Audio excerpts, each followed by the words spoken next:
for a minute. Cam, take us through the facts of your story. What did you write? What happened? How did it get debunked? It was about October of last year. It's whenever you could tell the Trump campaign was kind of, they were grasping at straws. They were getting pretty desperate. And every night at his campaign rallies, he kept saying the word rigged. Hillary Clinton is rigging the election. And in my role as a professional political consultant, I look at polling all the time. And there was one specific polling number I kept watching in Ohio. It was the percentage of Republicans that thought the only way Hillary could win is if she cheated, and the percentage of overall voters. And from, I believe, September 1st until October 1st, the number of Republicans who believed that went from about 30% to 70% in Ohio, and overall voters went from 15% to around 35%. So that's moving a lot of people in a month. Most campaigns can't do that with $100 million budgets. Something was happening. So that was the underlying trend of the Trump campaign. People were predisposed to believe it.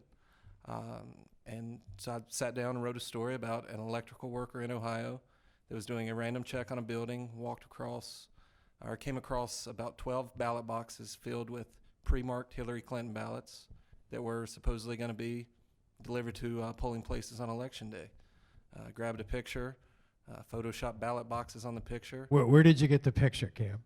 Google Images. The Google Images and just did ballot boxes. Ballot right? boxes. And you got a picture from a Manchester, Yeah. England newspaper. Yeah. Right. That happened They to look have like black ballot plastic boxes that said ballot boxes on it. And a guy standing next to a pallet full of boxes Right. in a warehouse, Right. or still look like a warehouse. Yeah. Everything, and then wrote a story to fit it, down to the most minute details of how old the electrical worker was, what street the warehouse was on, things like that, things that added. Was it a real street? What town was this in?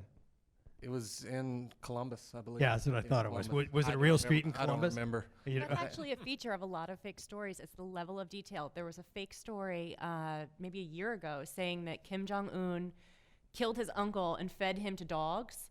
And one of the telltale signs was it was like he was fed to 47 starving dogs who had not eaten for 17 days, and he was cut into these many pieces. Detail is always a feature. But there was also one other thing that the algorithms loved in the peer groups, in the way the headline was phrased, and how did you capture, It was a couple all other all developing. Come back breaking, here. yeah. We'll keep you abreast of the story. It made it seem like it was something that was just breaking across the newswire. We were the first site to have it. And it's one of those things, somebody mentioned it earlier, that people see it and they say, oh, this can't be true, but I wouldn't doubt it if it was. So they click on it and then they share it.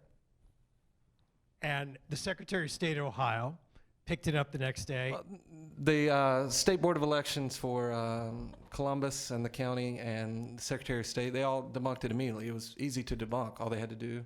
Oh, they did. No, That's where it fell apart. I With- thought they no, started. that's the thing. They debunked it within 24, 48 hours, but at that point, it's a snowball rolling down a hill. And by that point, how many millions of people had seen it? In total, in the span of 72 hours, 5 to 6 million. 5 to 6 million people. And it had, in terms of Twitter reimpressions and all that, do you remember that? I don't remember. Okay. So you get a sense of what this was.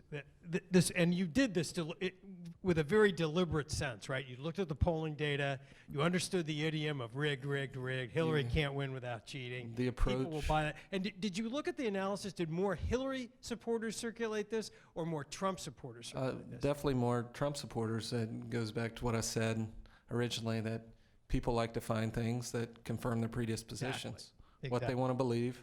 And every time they share it or click something like that, it's like putting a W in the column. It's another win. Now, you're going to be asked this if I don't ask it. How do you feel about having done this? I've been asked that a lot. That's why I'm happy to be here tonight. After all the responses I received, New York Times and other outlets have profiled people that wrote fake news, but they stopped at the profile. And this is a discussion that needs to be had, and it's something that's not as simple as there's a problem with media, there's a problem with Facebook, there's a problem with fake news writers. It's all encompassing. There's undercurrents in the American system that envelop all of those. And so this is an important discussion to have, and I'm very grateful to be able to add my voice to it. Good.